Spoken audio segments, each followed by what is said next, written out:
Bună, dragii mei, bine ați venit, bine ați revenit. Sunt Meme și ca de fiecare dată înainte de a începe, vă reamintesc cât de minunați și de puternici sunteți. Și astăzi vin alături de voi pentru a vedea ce ne spune energia la nivel de potențial.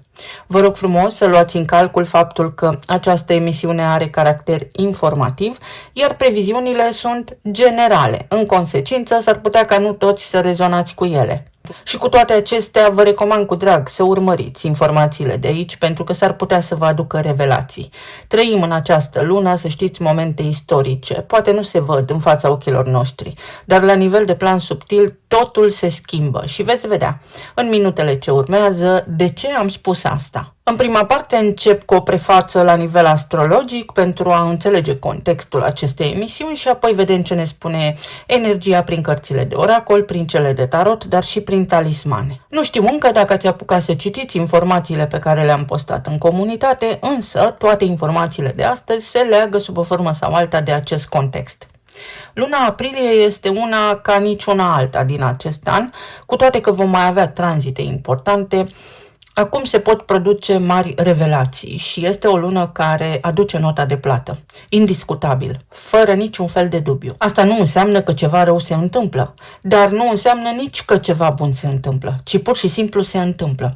În funcție de trecut, în funcție de decizii luate anterior, acum ai posibilitatea să schimbi, să repari, să renaști, să o iei de la început și așa mai departe. Practic, ne putem gândi la această lună și la perioada ce urmează în contextul în care tranzitele sunt importante, ca la inventarul vieților noastre. Zilele următoare, Uranus, planeta revoluției, planeta trezirii, urmează să iasă din Taur și să intre în Gemeni. Iar în limbaj simplu, asta înseamnă că lumea trece oficial din era analog la era digitală. Taurul este semnul materiei, pământul pe care îl atingi, aurul pe care îl cântărești în palmă, vocea care iese dintr-un gât real. Gemenii, ca arhetip, simbolizează informația, ecranul, semnalul, codul, replica instant, viteza de reacție. Și nu mare mi-a fost mirarea când am văzut că una dintre artistele din România a scos pe piață o piesă care dezbate fix problema analog-digital. Iar versurile artistei respective spun că lumea se schimbă și că nu ne mai întoarcem în trecut la ceea ce a fost. Că tehnologia și inteligența artificială au preluat și vor prelua din ce în ce mai mult spațiul nostru personal. Interesant este că a ales să-și transmită durerea sau părerea în spațiul public folosindu-și vocea. Iar Venus în Taur guvernează vocea. Ce interesant, nu? Că oamenii fac lucruri și nu știu de ce le fac, dar uite ce coincidență. Practic, toate versurile din această melodie vorbesc despre intrarea lui Uranus în Gemeni și despre faptul că totul se mută în era digitală. Iar întrebarea pe care ne putem pune fiecare dintre noi fără excepție este una singură și brutală. Ce avem noi în viețile noastre? Ce ne mai reprezintă autentic? Ce nu poate fi copiat, replicat, scalat, înlocuit? Pentru că tot ceea ce nu este unic, autentic, în următorii 7 ani va fi înlocuit de o versiune digitală. Poate locul tău de muncă, poate, nu știu, business-ul, ideea, colaborarea și așa mai departe. Sigur că noua versiune digitală va fi fundamental mai goală și mai lipsită de emoție. Avem 4 ceasuri astrologice care s-au sincronizat în acest moment, iar alinierea este una extrem de puternică.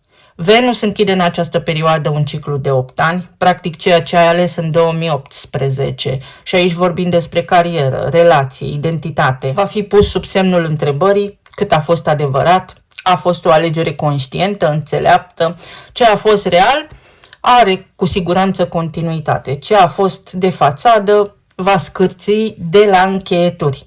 Uranus este și el la ultimul grad al Taurului, gradul de urgență și toți simțim că ceva se întâmplă. Practic, ne arată în această perioadă următorul lucru. Stabilitatea care a fost construită pe obicei, din inerție se dizolvă.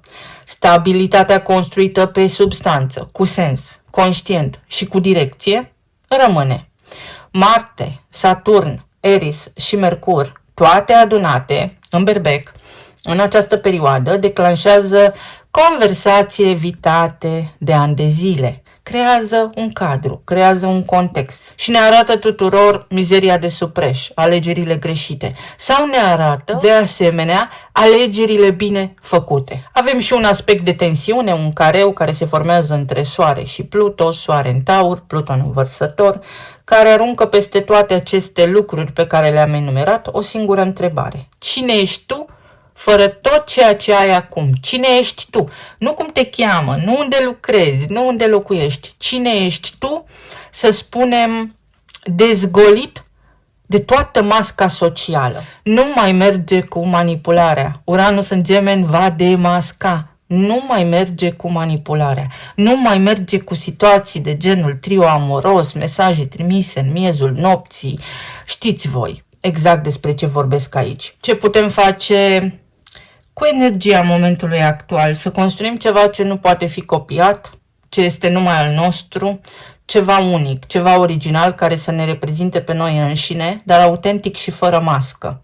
Și mă întorc la melodia despre care v-am vorbit și la artista respectivă care a scris versurile Lumea se schimbă și nu mai este ca a mea, sau ceva de genul acesta, și voi spune că este tot o notă de plată, tot o consecință, pentru că în ultimii 8 ani, să spunem că și artiștii au folosit tehnologie în munca lor, în arta lor, dar nu s-au gândit că la un moment dat vine și momentul în care vocea lor poate să fie înlocuită. S-au bucurat de tehnologie poate pe alte paliere din viața lor, fără să se gândească, poate că la un moment dat vor fi ei înșiși victimele propriilor lor dorințe. Cam așa se întâmplă în viață, totul are o consecință, iar această lună scoate în evidență consecințele. Curiozitate. Îmi place să pun întrebări. Perioada următoare cu Uranus în Gemeni și cu Venus în Gemeni va ridica foarte, foarte multe semne de întrebare. Exact asta va face inventarul, să vedem ce avem de făcut, unde ne repoziționăm și sub ce formă. Pentru că măștile nu mai sunt acceptate. Noi putem să le purtăm, dar ele nu mai țin la public. Poate fi vorba despre o perioadă în care, din curiozitate, interacționezi cu cineva, cineva se întreabă ce mai face acum, sau este o perioadă în care indicat ar fi să fii curios despre ce se întâmplă prin această lume pentru a ști care este locul tău sau pentru a putea să te adaptezi, să îți găsești locul. Inventarul este sub lupă. A venit auditorul. Recunoștință. Profund recunoscător, recunoscătoare pentru ceea ce am în viața mea. Ești acum recunoscător pentru ceea ce ai construit în ultimii 8 ani? Da sau nu? Dacă nu, este timpul să acționezi. Nu este un moment prielnic pentru stat în fotoliu și visat romantic, să spunem. Umor și voie bună. Asta este un lucru bun care ne ajută în această perioadă și am foarte multă energie, pentru că nu există doar plus sau doar minus. Trăim în dualitate, totul este polarizat. Avem și plus și minus. Dacă ceva se întâmplă, practic avem și soluția pentru acea întâmplare. Dacă ne displace ceva, avem și o soluție pentru a ne împăca sufletul, pentru a ajunge totuși la o formă de mulțumire sufletească. Sau în concluzie, cum vreți voi, această perioadă va aduce oportunitatea să faceți haz de necaz și să corectați acolo unde viața voastră cere o corecție.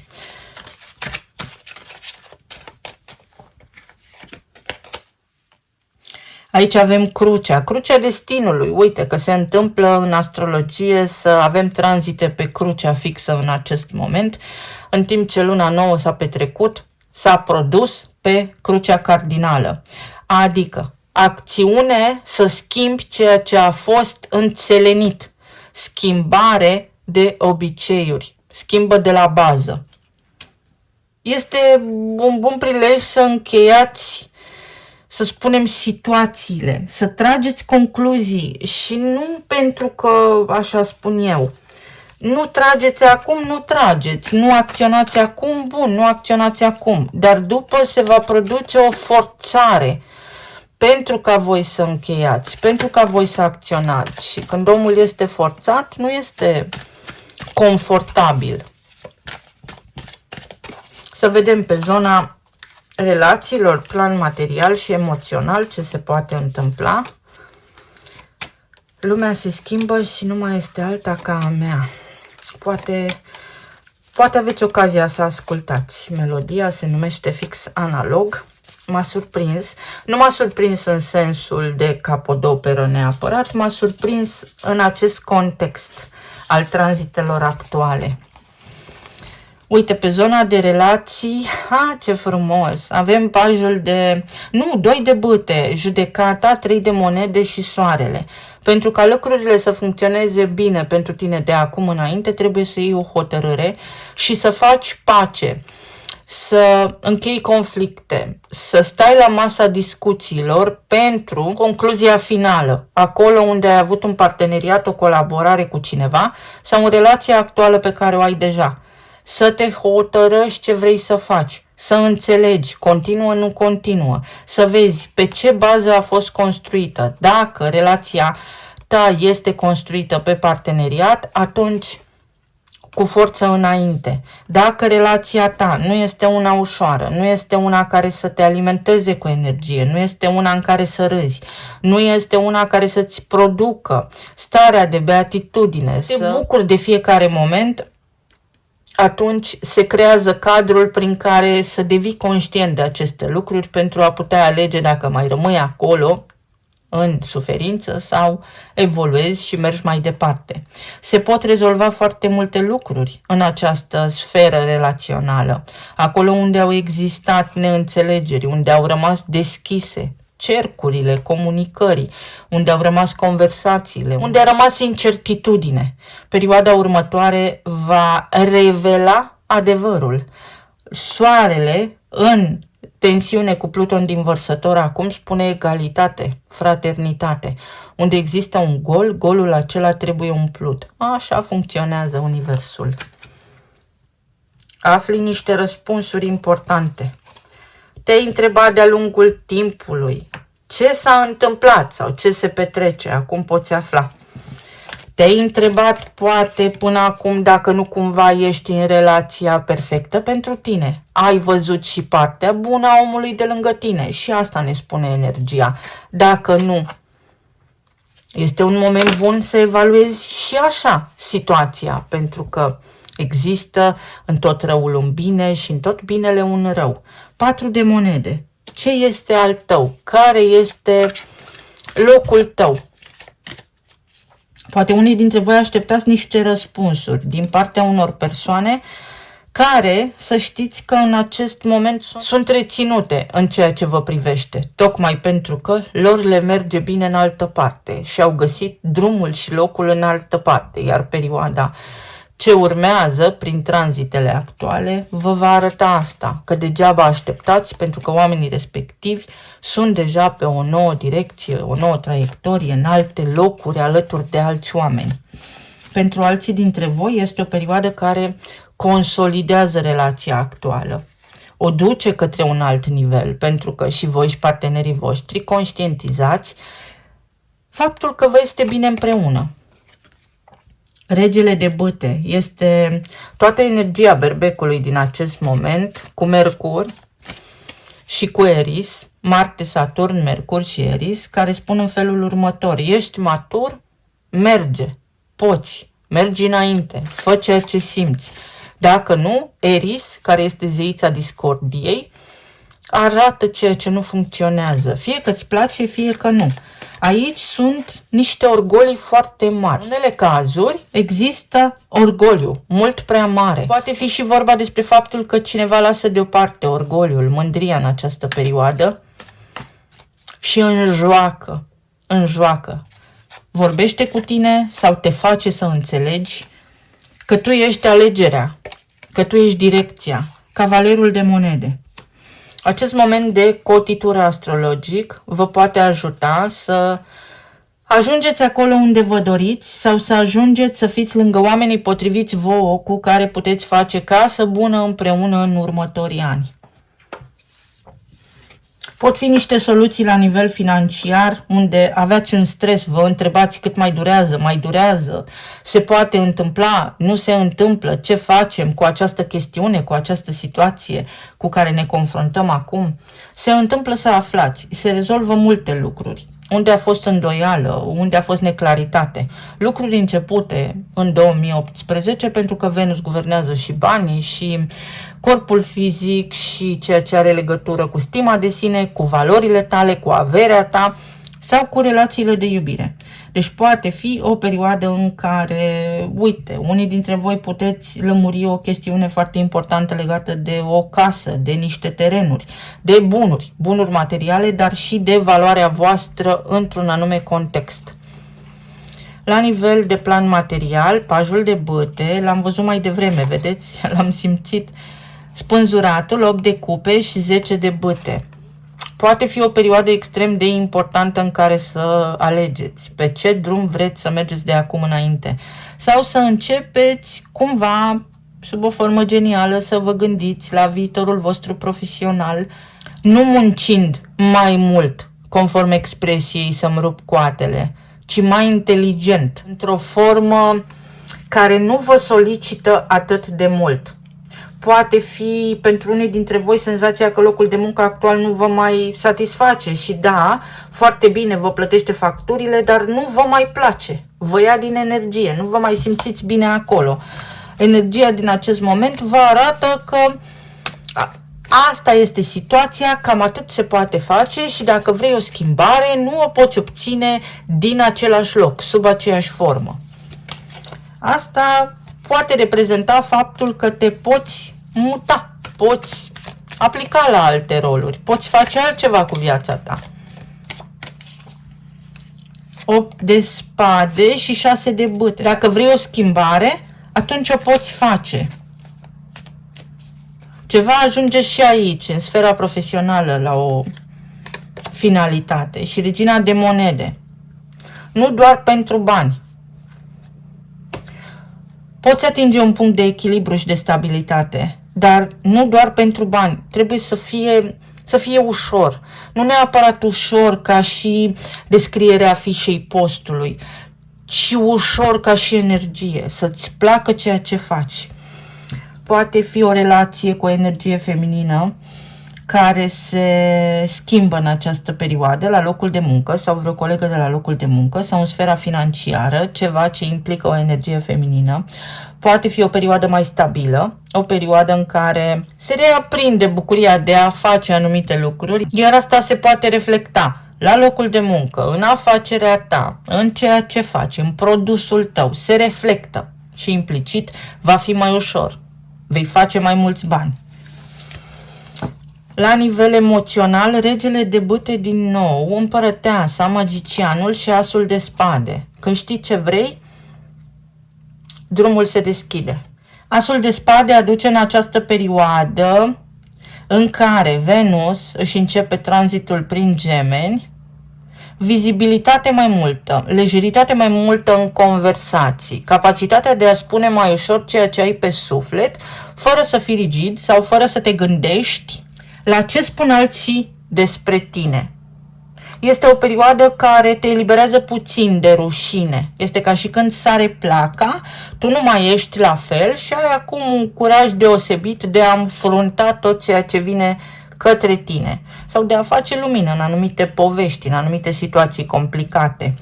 Pentru alții dintre voi este 1-0. Voi aveți 1, voi aveți un câștig de cauză, voi sunteți mai presus sau voi aveți mai multe șanse, iar în acest context voi veți ști despre ce este vorba. Pentru alții dintre voi este o mare bucurie, se naște un copil, poate fi, sau începe un proiect, începe o nouă etapă din viața voastră, sau alții conștientizați că ceea ce ați avut în ultimii 8 ani a fost bagaj greu. Iar acum puteți elibera acel bagaj pentru că, da, sunteți puternici să duceți toată acea greutate, dar nu merge acel ulcior de multe ori la apă, adică nu puteți la infinit. Și acum puteți schimba. Vă puteți elibera de o povară, bagajul devine ușor, vă puteți simplifica viața, vă puteți înfrumuseța viața. o conversație de zile mari, o conversație de la suflet la suflet poate avea loc în alte cazuri. Ceva ce implică destinul, ceva ce implică alegerile, ceva ce implică un sens al predestinării. În harta voastră și în harta persoanelor la care vă gândiți voi acum, este ceva de genul planete personale peste nodul nord. Deci este o întâlnire a destinului, este ceva ce se poate întâmpla fenomenal de bun pentru voi, lucru care vă schimbă destinul, viața și vă face să vă simțiți împliniți.